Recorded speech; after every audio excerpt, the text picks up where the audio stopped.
35वां अध्याय युगल गीत।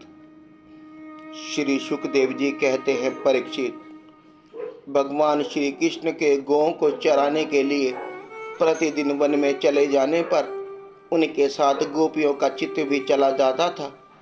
उनका मन श्री कृष्ण का चिंतन करता रहता और वे वाणी से उनकी लीलाओं का गान करती रहती। इस प्रकार वे बड़ी कठिनाई से अपना दिन बिताती।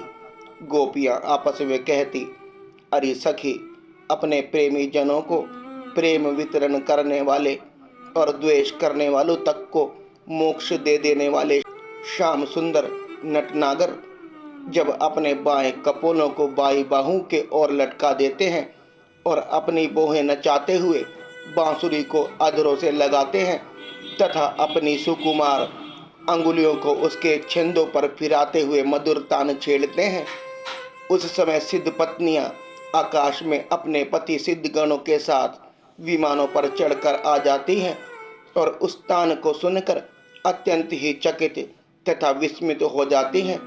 पहले तो उन्हें अपने पतियों के साथ रहने पर भी चित्त की यह दशा देखकर लज्जा मालूम होती है, परंतु क्षण भर में ही उनका चित्त काम बाणों से बिंद जाता है। वे विवश और अचेत हो जाती हैं। उन्हें इस बात की भी सुधि नहीं रहती कि उनकी नीवी खुल गई है और उनके वस्त्र खिसक गए हैं।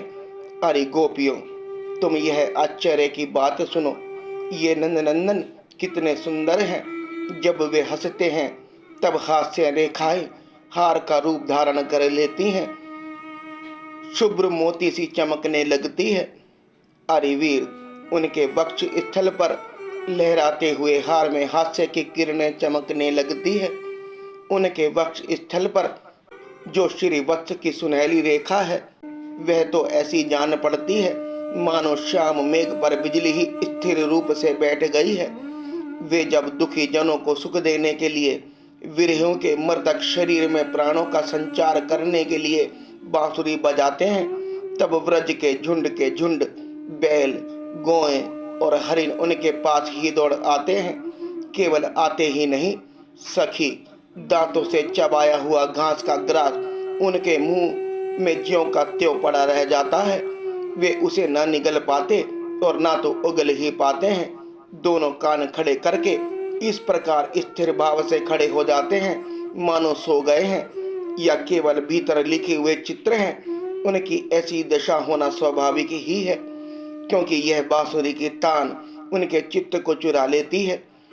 हे सखी, जब वे नंद के लाडले लाल अपने सिर पर मोर पंख का मुकुट बांध लेते हैं, घुंघराली अलकों में फूल के गुच्छे खोंच लेते हैं, रंगीन धातुओं से अपना अंग अंग रंग लेते हैं और नए नए पल्लवों से ऐसा वेश सजा लेते हैं जैसे कोई बहुत बड़ा पहलवान हो, और फिर बलराम जी तथा ग्वाल बालों के साथ बांसुरी में गौं का नाम ले लेकर उन्हें पुकारते हैं, उस समय प्यारी सखियों, नदियों की गति भी रुक जाती है। वे चाहती है कि वायु उड़ाकर हमारे प्रियतम के चरणों की धूलि हमारे पास पहुंचा दे और उसे पाकर हम निहाल हो जाएं, परंतु सखियों, वे भी हमारे ही जैसी मंदभागिनी है। जैसे नंदनंदन श्री कृष्ण का आलिंगन करते समय हमारी भुजाएं कांप जाती है और जड़ता रूप संचारी भाव का उदय हो जाने से हम अपने हाथों को हिला भी नहीं पाती, वैसे ही वे भी प्रेम के कारण कांपने लगती है। 2-4 बार अपने तरंग रूप भुजाओं को कांपते कांपते उठाती तो अवश्य है, परंतु फिर विवश होकर स्थिर हो जाती है, प्रेमावेश से स्तंभित हो जाती है। अरे वीर, जैसे देवता लोग अनंत और अचिंत्य ऐश्वर्य के स्वामी भगवान नारायण की शक्तियों का गान करते हैं, वैसे ही ग्वाल बाल अनंत सुंदर नट नागर श्री कृष्ण की लीलाओं का गान करते रहते हैं। वे अचिंत्य ऐश्वर्य संपन्न श्री कृष्ण जब वृंदावन में विहार करते रहते हैं और बांसुरी बजाकर गिरिराज गोवर्धन की तराई में चरती हुई गौं को नाम ले लेकर पुकारते हैं, उस समय वन के वृक्ष और लताएं फूल और फलों से लद जाती है। उनके भार से ढालियां झुककर धरती छूने लगती है, मानो प्रणाम कर रही हो। वे वृक्ष और लताएं अपने भीतर भगवान विष्णु की अभिव्यक्ति सूचित करती हुई सी प्रेम से फूल उठती है। उनका रोम रोम खिल उठता है और सब की सब मधुधाराएं उड़ेलने लगती हैं। अरे सखी, जितनी भी वस्तुएं संसार में या उसके बाहर देखने योग्य हैं, उनमें सबसे सुंदर, सबसे मधुर, सबके शिरोमणि है ये हमारे मनमोहन। उनके सामने ललाट पर केसर किसी खौर कितनी फबती है, बस देखती ही जाओ। गले में घुटनों तक लटकती हुई वनमाला, उसमें पिरोई हुई तुलसी की दिव्य गंध और मधुर मधु से मतवाले होकर झुंड के झुंड भौरे बड़े मनोहर एवं उच्च स्वर से गुंजार करते रहते हैं। हमारे नट नागर श्याम सुंदर भौरों की उस गुनगुनाहट का आदर करते हैं और उन्हीं के स्वर में स्वर मिलाकर अपनी बांसुरी फूंकने लगते हैं। उस समय सखी, उस मुनि जन मोहन संगीत को सुनकर सरोवर में रहने वाले सारस, हंस आदि पक्षियों का भी चित्त उनके हाथ से निकल जाता है, छिन जाता है। वे विवश होकर प्यारे श्याम सुंदर के पास आ बैठते हैं तथा आंखें मूंद चुपचाप चित्त एकाग्र करके उनकी आराधना करने लगते हैं, मानो कोई विहंग मृवती के रसिक परमहंस ही हो। भला कहो तो यह कितने आश्चर्य की बात है। अरे व्रज देवियों, हमारे श्याम सुंदर जब पुष्पों के कुंडल बनाकर अपने कानों में धारण कर लेते हैं और बलराम जी के साथ गिरिराज के शिखरों पर खड़े होकर सारे जगत को हर्षित करते हुए बांसुरी बजाने लगते हैं। बांसुरी क्या बजाते हैं, आनंद में भरकर उसकी ध्वनि के द्वारा सारे विश्व का आलिंगन करने लगते हैं। उस समय श्याम मेघ बांसुरी की तान के साथ मंद मंद गरजने लगता है। उसके चित्त में इस बात की शंका बनी रहती है कि कहीं मैं जोर से गर्जना कर उठूं और वहां कहीं बांसुरी की तान के विपरीत पड़ जाए, उसमें बेसुरापन ले आए तो मुझसे महात्मा श्री कृष्ण का अपराध हो जाएगा। सखी, वह इतना ही नहीं करता, वह जब देखता है कि हमारे सखा घनश्याम को घाम लग रहा है, तब वह उनके ऊपर आकर छाया कर लेता है, उनका छत्र बन जाता है। अरे वीर, वह तो प्रसन्न होकर बड़े प्रेम से उनके ऊपर अपना जीवन ही निछावर कर देता है। नन्ही नन्ही फूयों के रूप में ऐसा बरसने लगता है मानो दिव्य पुष्पों की वर्षा कर रहा हो। कभी कभी बादलों की ओट में छिपकर देवता लोग भी पुष्प वर्षा कर जाया करते हैं। सती शिरोमणि यशोदा जी तुम्हारे सुंदर कुंवर ग्वाल बालों के साथ खेल खेलने में बड़े निपुण हैं। रानी जी, तुम्हारे लाडले लाल सबके प्यारे तो हैं ही, चतुर भी बहुत हैं। देखो, उन्होंने बांसुरी बजाना किसी से सीखा नहीं, अपने ही अनेक प्रकार की राग रागनियां उन्होंने निकाल ली। जब वे अपने बिंबा फल सदर्श लाल लाल अधरों पर बांसुरी रखकर ऋषभ, निषाद आदि स्वरों की अनेक जातियां बजाने लगते हैं, उस समय बंसी की परम मोहिनी और नई तान सुनकर ब्रह्मा, शंकर और इंद्र आदि बड़े बड़े देवता भी जो सर्वज्ञ हैं उसे नहीं पहचान पाते।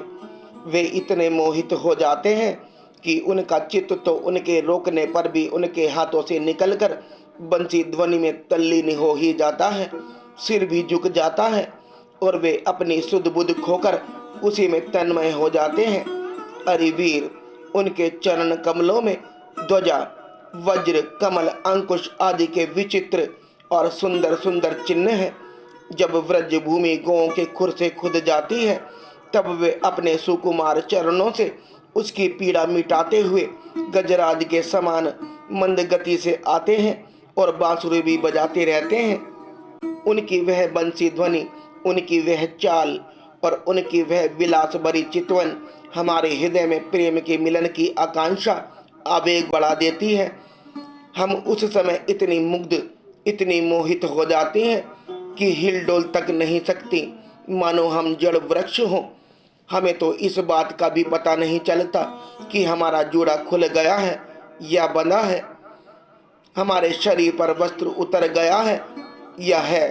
अरे वीर, उनके गले में मणियों की माला बहुत ही भली मालूम होती है। तुलसी की मधुर गंध उन्हें बहुत प्यारी है। इसी से तुलसी की माला को तो वे कभी छोड़ते ही नहीं। सदा धारण किए रहते हैं। जब वे श्याम सुंदर उस मणियों की माला से गौं की गिनती करते करते किसी प्रेमी सखा के गले में बाह डाल देते हैं और भाव बता बता कर बांसुरी बजाते हुए गाने लगते हैं, उस समय बजती हुई उस बांसुरी की मधुर स्वर से मोहित होकर कृष्ण सार मृगों की पत्नियां हरनियां भी अपना चित्त उनके चरणों पर निछावर कर देती हैं। और जैसे हम गोपियों अपने घर गृहस्थी की आशा अभिलाषा छोड़कर गुण सागर नागर नंदनंदन को घेरे रहती हैं, वैसे ही वे भी उनके पास दौड़ी आती हैं और वहीं एक टक देखती हुई खड़ी रह जाती हैं, लौटने का नाम भी नहीं लेती। नंदरानी यशोदा जी, वास्तव में तुम बड़ी पुण्यवती हो, तभी तो तुम्हें ऐसे पुत्र मिले हैं। तुम्हारे वे लाडले लाल बड़े प्रेमी हैं, उनका चित्त बड़ा कोमल है।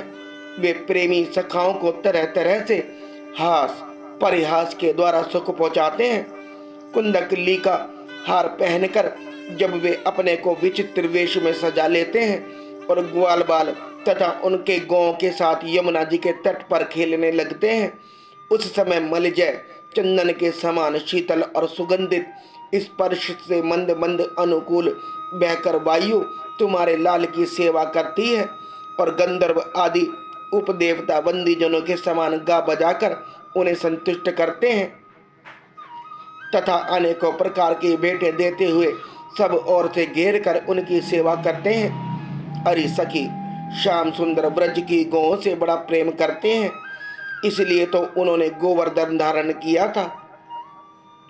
अब वे सब गौं को लौटा कर आते ही होंगे। देखो सायंकाल हो चला है, तब इतनी देर क्यों होती है?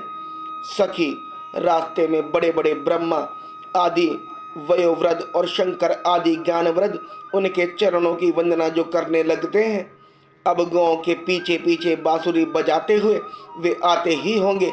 ग्वाल बाल उनकी कीर्ति का गान कर रहे होंगे।